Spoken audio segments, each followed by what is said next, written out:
சரி, இப்போ மழையோட மழையாக நம்ம ஒன்று பார்க்க போகிறோம்.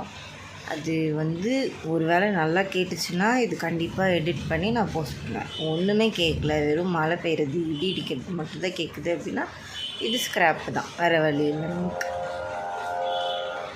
இது ஏதோ சவுண்டெலாம் கேட்குது. சரி, இது ரொம்ப புதுசாக இருக்குப்பா அந்த சவுண்டு.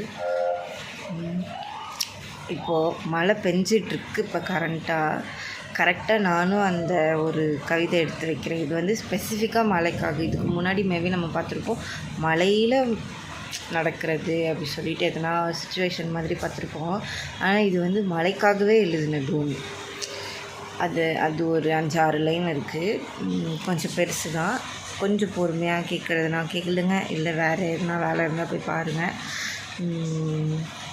என்ன அப்படின்னா, மின்மினி கூட்டத்தை மூட்டைகள் கட்டிதான் மின்னல்கள் வானிலை தந்தாயோ, மேளத்தின் சத்தத்தை மேகத்தில் வைத்துதான் முழக்கங்கள் முழங்கிட செய்தாயோ, கங்கையின் பயணத்தை வானிற்கு மாற்றிதான் ஊரெங்கும் உலவிட வைத்தாயோ, மலர்களின் வாசத்தை பூமியில் புதைத்துதான் மண்ணெல்லாம் மனம் வீச செய்தாயோ, உச்சி தொட்டு பாதம் வரை உன்னால் நானும் நனைந்தேன், மூச்சு விடும் மொட்டு போல மெதுவாய் உன்னால் சிரித்தேன். இப்போ கொஞ்சம் நல்லாவே மழை பெய்ய ஆரம்பிச்சிச்சு. இது இடி வரை இடிக்குது. கேட்குதா என்னன்னு தெரியல, மேபி கேட்கலாம். ஸ்க்ராப் ஆகாமல் இருந்தால் சரி. நான் எந்த குருட்டு நம்பிக்கையில் இது எடுத்துக்கிட்டு இருக்கேன்னு எனக்கே தெரியல. சரி, மின்மினி கூட்டத்தை மூட்டைகள் கட்டி தான் மின்னல்கள் வானிலை தந்தாய் அப்படின்றது. மின்னல்னால் என்ன தெரியும்? லைட்னிங். அந்த லைட்டு நல்லா அந்த நரம்புகள் மாதிரி அப்படியே விழும்ல வானத்தில். அந்த பெரிய லைட் எங்கே இருக்குது? மின்மினி அந்த பூச்சி, குட்டி பூச்சி, அதோட டிக்கியில் அதை விட ஒரு 10% இருக்கும் ஒரு குட்டி லைட்டு. அதெல்லாம் சேர்த்து கட்டின மூட்டை தான் மின்னலா? அந்த சின்னதாக இருக்க மின்மினி பூச்சி எல்லாம் சேர்த்து ஒரு மூட்டை கட்டி தான் வருதா மின்னல்?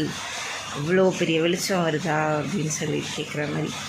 மேளத்தின் சத்தத்தை மேகத்தில் வைத்து தான் முழக்கங்கள் முழங்கிட செய்தாயோ. டைமிங் கரெக்டாக இருக்குது.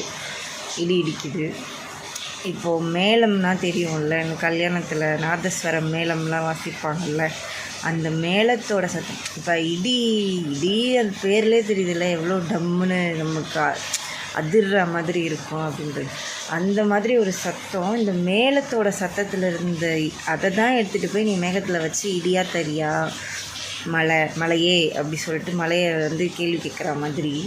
அதே மாதிரி கங்கையின் பயணத்தை வானிற்கு மாற்றி தான் ஊரெங்கும் உலவிட வைத்தாயோ.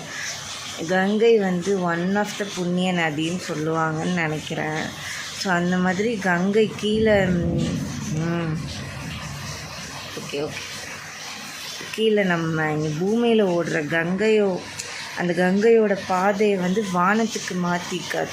பூமியில் ஓடுது, அதை அப்படியே ரீடைரக்ட் பண்ணி வானத்துக்கு அமிச்சு அதை வானத்தை ஃபுல்லாக சுற்ற வச்சு அங்கேருந்து தான் மழை பெய்யுதா? ஏன்னா அவ்வளோ என்ன சொல்கிறது, பியூரான தண்ணி தானே மழை தண்ணி. அது அப்படி தானே நம்ம படிச்சிருக்கோம். ரொம்ப பியூரஸ்ட் ஃபார்ம் ஆஃப் தண்ணி அந்த மழை நீர். நல்ல எந்த ஒரு கலங்களாகவே இருக்காது. நல்ல வெள்ளையாக மீன்ஸ் அந்த கரெக்ட் டிரான்ஸ்பரண்ட்டாக இருக்கும். சயின்ஸ் கிளாஸ்லாம் இங்கே தேவை கிடையாது. நான் ஏதோ வளரிட்டுருக்கேன், விடுங்க. அதான், இப்போ மலர்களின் வாசத்தை பூமியில் புதைத்து தான் மண்ணெல்லாம் மனம் வீச செய்தாயோ. இப்போ அந்த மழை பெய்யும்போது புதுசாக ஒரு ஸ்மெல் வரும்ல. இது மண் இருக்க இடங்கள்லன்னு இல்லாமல் எல்லா இடத்துலையுமே அந்த மழை வரும்போது ஒரு ஸ்மெல் வரும்ல. அது நினைக்கும் போது அந்த ஸ்மெல் நம்மளால் ஃபீல் பண்ண முடியும்ல. அந்த ஸ்மெல் எங்கேருந்து வரும்? ஸ்மெல்லு ஜென்ரலாக எங்கேருந்து வரும்? மலர்லேருந்து தான் ஒரு நல்ல மனம் வரும். ஸோ அந்த மாதிரி நல்ல மனம் வீசுகிற மலர்கள் எல்லாத்தையும் பூமியில் புதைச்சி வச்சு கரெக்டாக மழை விழும்போது அந்த பூக்கள் பூத்தா எந்த மாதிரி ஒரு நல்ல ஃப்ரேக்ரன்ஸ் வருமோ அந்த மாதிரி தான் நீ பண்ணிட்டியா? அது மாதிரி உச்சி தொட்டு பாதம் வரை உன்னால் நானும் நனைந்தேன். கண்டிப்பாக மழை பெய்யும்போது வெளியே கொடை பிடிக்காமலோ இல்லை ரெயின் கோட் போடாமல் போனாலும் தொப்பெல்லாம் நனைஞ்சிரும். மூச்சு விடும் மொட்டு போல் மெதுவாய் உன்னால் சிரித்தேன். மழை பெஞ்சு நம்ம நனைஞ்சு நிறைய பேருக்கு பிடிக்கும், பிடிக்காது. எனக்கு தெரில, எனக்கு பிடிக்குமா பிடிக்காதுன்றதே எனக்கு தெரியல. அப்படி நிறைய பேருக்கு நனைய பிடிக்கிறவங்களுக்கு வந்து மழையில் நனைஞ்சாலே ஒரு சந்தோஷமாக இருக்கும்ல.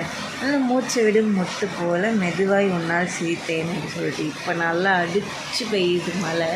இதுக்கு மேலே நான் எதனா ஒரு வார்த்தை பேசினா கூட கண்டிப்பாக கேட்காது. அதனால இந்த வீடியோ இப்போ முடிச்சுப்போம்.